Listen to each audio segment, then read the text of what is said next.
Hello everyone. Today we are going to talk about the past continuous tense.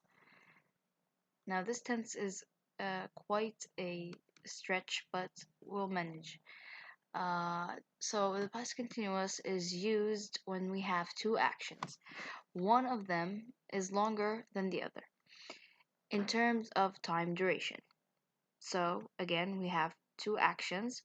One of them is going to be longer than the other action in terms of time. Okay? So the short action is written in the past simple tense, as we can see here, while the longer action, we put it in the present continuous tense. Okay, so the short action is written in the past simple tense, and the longer action is written in the present continuous tense. Now, this tense is combined, as we see from the title, between the past and what we have as the continuous for the present. Okay, so the short action is going to be the one which interrupts the long action. This is the common sense of this tense. Okay, so the short action interrupts the long action.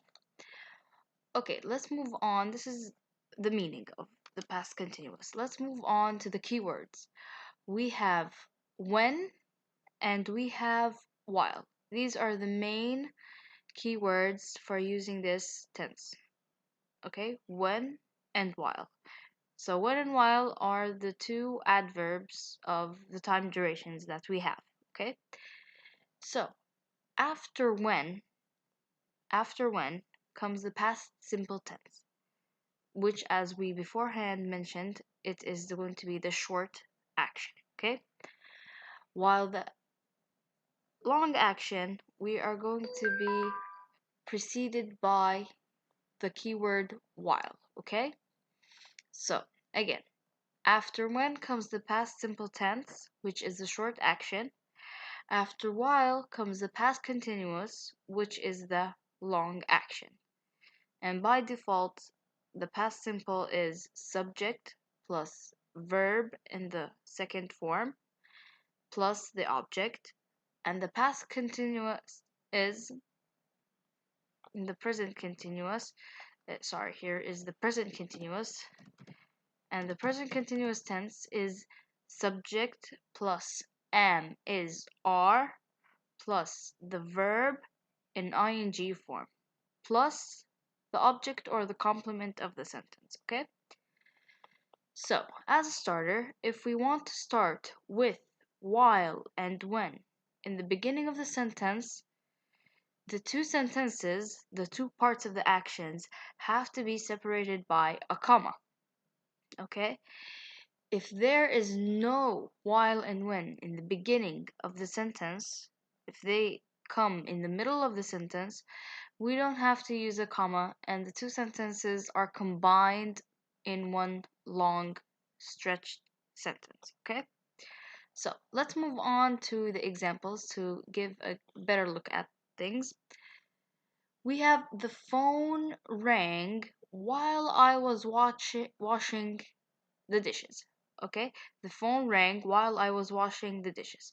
So here the long action is going to be washing the dishes because obviously washing the dishes takes more time than when the phone will ring, right? So after determining which is the longer action and the shorter action according to the time duration, we put our tenses. So the short action is the phone ringing. So we put that in the past simple tense. So we have the phone, which is the subject, and we have rang, which is the past tense of the verb ring. Okay?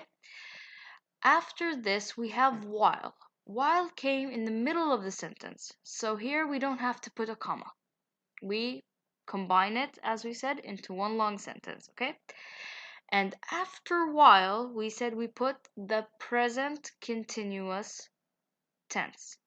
So here we have to put I was washing the dishes.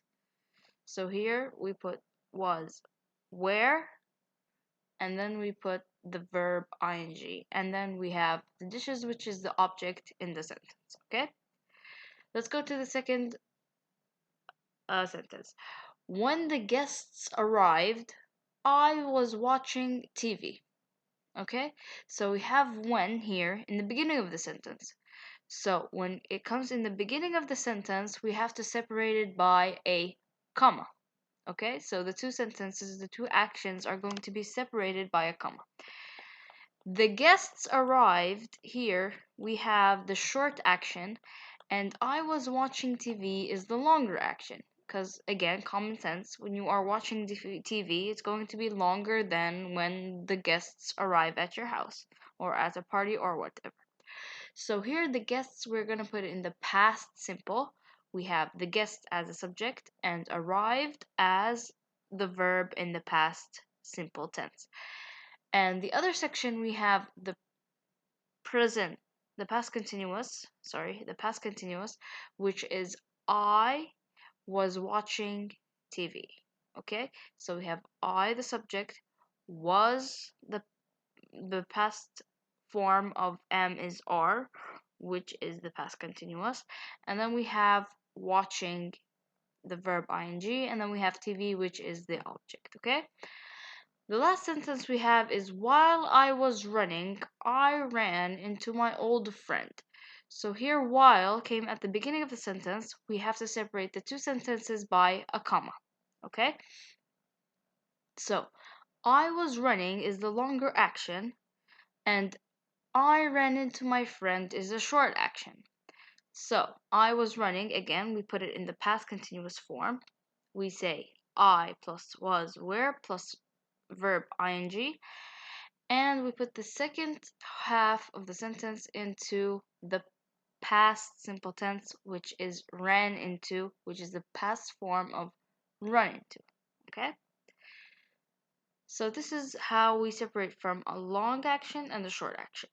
Let's go to what if we have two actions that are happening at the same time. Okay, if we have two actions synchronized and are happening at the same time, we put the two actions in the past simple tense, and they are usually separated by the keyword and. Okay, so an example we have, I left when the guests arrived. So as soon as I left, the guests were at the door. So this is the meaning of when the two actions are synchronized.